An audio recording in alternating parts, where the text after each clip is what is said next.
Ya teman-teman, kembali lagi sama saya dan di sini saya merakit PC lagi. PC yang ada di sini menggunakan Ryzen 5 5600G dengan tampilan berwarna hitam dan juga putih seperti contoh yang ada di sini. Ini tuh hampir sama seperti di rakitan yang sebelumnya. Karena ini request dari usernya, dia tuh pengen sama seperti yang di sebelumnya. Jadi ya saya bikin persis lah. Meskipun dari segi RAM-nya dia tuh agak beda sedikit, beda merek lah, tapi gak masalah. Di harganya kurang lebih masih sama-sama aja untuk yang ada di sini. Di harga 5 juta lebih sedikit. Atau di sini lah untuk harganya.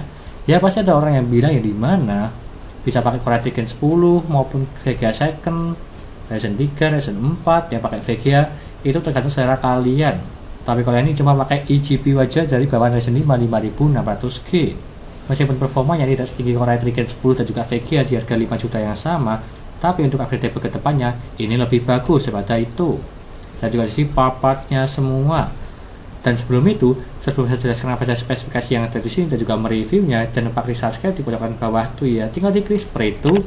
Lanjut yang pertama, saya menggunakan Ryzen 5 5600G yang tray. Harganya murah sih.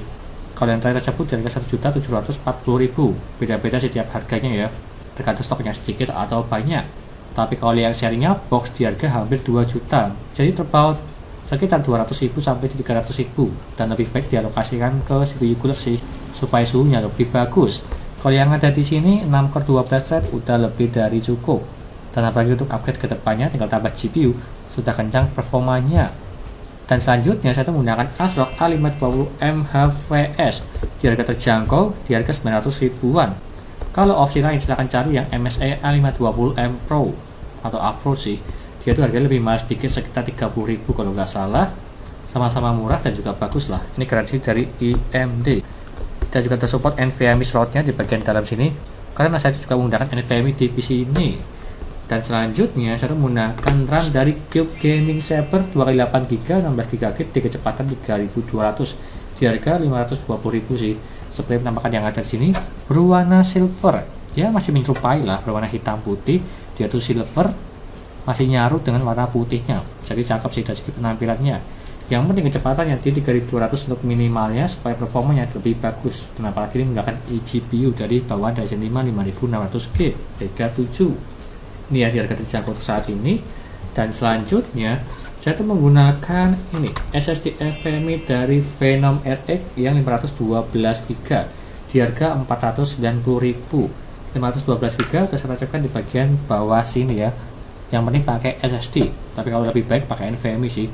Jadi mana performanya lebih kencang 3-4 kali lipat lah daripada SSD yang pada umumnya. Tapi tergantung kecepatannya tersebut bisa tembus 2000 maupun 3000 untuk NVMe. Tapi kalau yang ini tembus berapa ribu, lihat aja nanti di akhir video dari segi pengujiannya.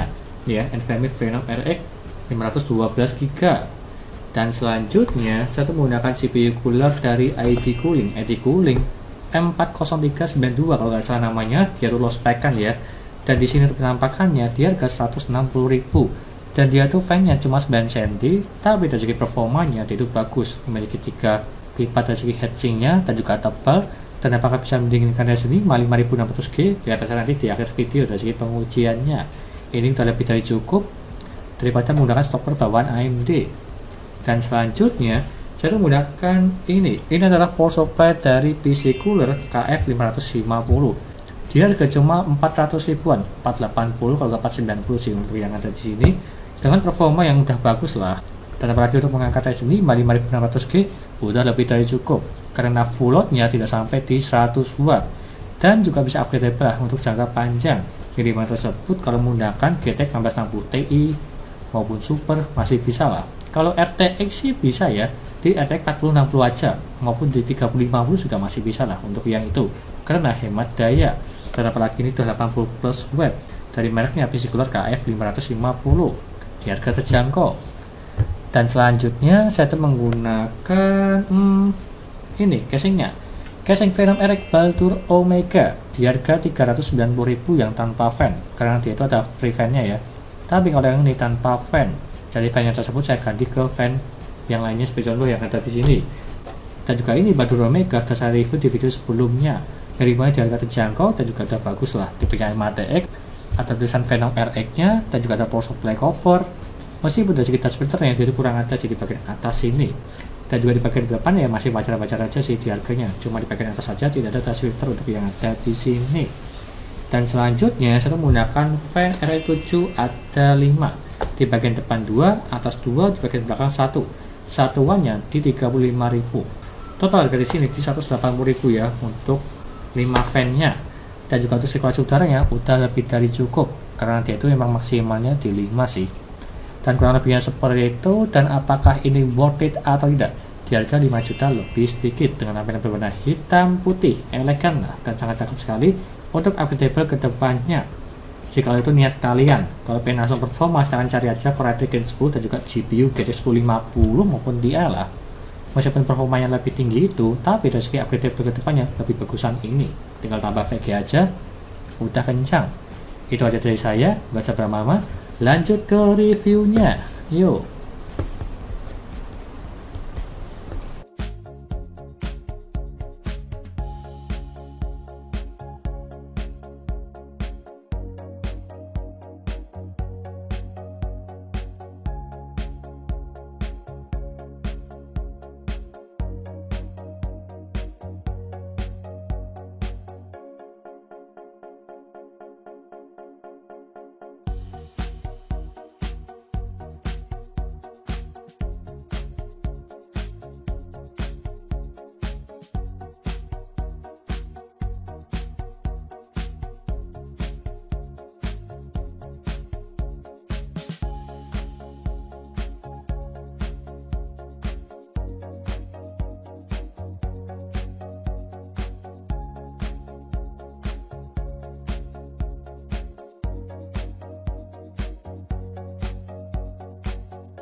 Lanjut yang pertama, dari segi hardware Sentinel, untuk mengecek performa, kesehatan, serta suhunya. Untuk yang ini, SSD NVMe Phenom RX, dia itu 100% semua, dan juga node-nya dia itu perfect. Serta suhunya, di 35 derajat, terbilang ini dingin. Kalau misal di atas 40, dia itu agak panas, tapi kalau yang ini masih di bawah 40, terbilang dingin. Dan apalagi ini tipenya NVMe. Dan lanjut ke harddisknya, dia itu juga sama, 100% semua, dan juga node-nya dia itu perfect. Serta suhunya di 28 derajat, terbilang ini dingin menggunakan harddisk second Seagate. Lanjut ke Crystal Disk Mark untuk mengecek kecepatan dari segi SSD NVMe Phenom RX. Untuk membacanya mendapatkan di 3554 dan juga menulisnya di 2156. Dan kalau kita bandingkan yang ada di website, yaitu up-to-nya 1900/1700. Dan kalau kita bandingkan, dia itu melebihi semua dari segi membaca maupun menulisnya. Membacanya terpaut jauh banget, hampir 2 kali lipat, tapi menulisnya terpaut di 400-an. Terbilang ini bagus. Lanjut ke HW monitor. menggunakan ID cooling M40392 untuk mendinginkan Ryzen 5 5600G. Untuk minimal yang mendapatkan di 36 derajat dan juga maksimal yang mendapatkan di 77 derajat. Terbilang ini bagus semua.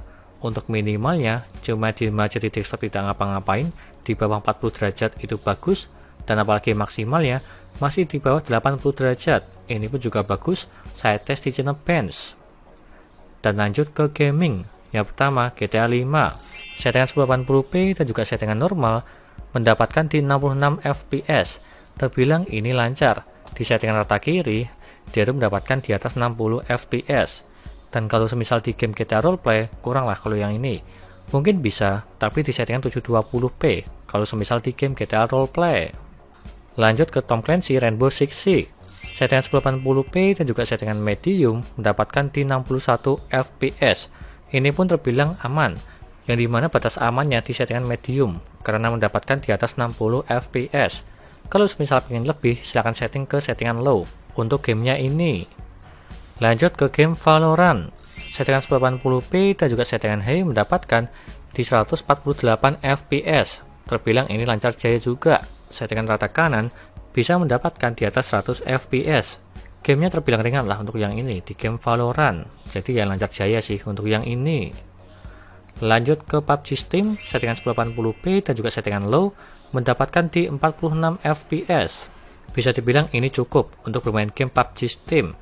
Dan kalau misalnya pengen lebih dari segi fps-nya, silahkan setting ke very low. Mungkin bisa lah mendapatkan hampir di 60 fps di gamenya PUBG Steam. Lanjut ke Dota 2, settingan 1080p dan juga settingan low mendapatkan di 69 fps. Ini pun settingan paling aman, bisa mendapatkan di atas 60 fps. Meskipun di settingan rata kiri, tapi masih menggunakan 1080p, jadi gambarnya masih jernih. Lanjut ke PES 2021, settingan 1080p dan juga settingan low mendapatkan di 67 fps. Bisa dibilang ini lancar juga. Settingan rata kiri mendapatkan di atas 60 fps dan juga settingan paling aman lah daripada di settingan medium cuma mendapatkan di 40-an. Tapi kalau yang ini di low bisa mendapatkan lebih daripada itu. Dan lanjut ke dayanya. Untuk yang ini minimal yang mendapatkan di 43 watt. Terbilang ini sangat irit. Dalam posisi tidak ngapa-ngapain di desktop diem aja. Dan itu paling bawah di 43 watt ini bagus. Hemat daya. Dan apalagi di maksimal yang mendapatkan cuma di 90 watt. Ini pun terbilang hemat daya lah. Masih di bawah 100 watt. Menggunakan Ryzen 5 5600G dengan Vega 7. Saya tes di gaming. Dan dia mentok paling tinggi cuma di 90 watt. Ini pun aman. Serta power supply-nya menggunakan 550 watt. Udah lebih dari cukup banget menggunakan ini. Supaya bisa upgradable ke depannya. Kurang lebihnya seperti itu. Lanjut ke kesimpulannya. Di harga 5 juta lebih sedikit atau dibulatkan 5 juta lah untuk saat ini, apakah ini worth it atau tidak? Terbilang ini worth it. Yang dimana tersebut sudah 2 kali di video sebelumnya saya tuh merakit PC untuk yang ini. Jadi ini tuh rakitan PC ketiga kalinya menggunakan Ryzen 5 5600G dengan tema yang sama. Dari segi casingnya menggunakan Baldur Omega, fan-nya berwarna putih, motherboard-nya menggunakan ASRock serta CPU cooler-nya menggunakan ID cooling dan juga power supply-nya juga sama. Di harga terjangkau untuk gaming ringan, ketik-ketik maupun warnet udah lebih dari cukup. Performanya bagus dan juga hemat daya. Kurang lebihnya seperti itu dan semua listnya ada di sini.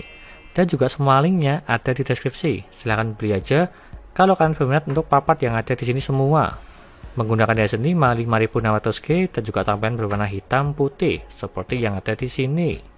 Sekian dari saya, dan nantikan video lainnya mengenai review papat PC dan juga rakit PC Intel maupun AMD gaming maupun editing.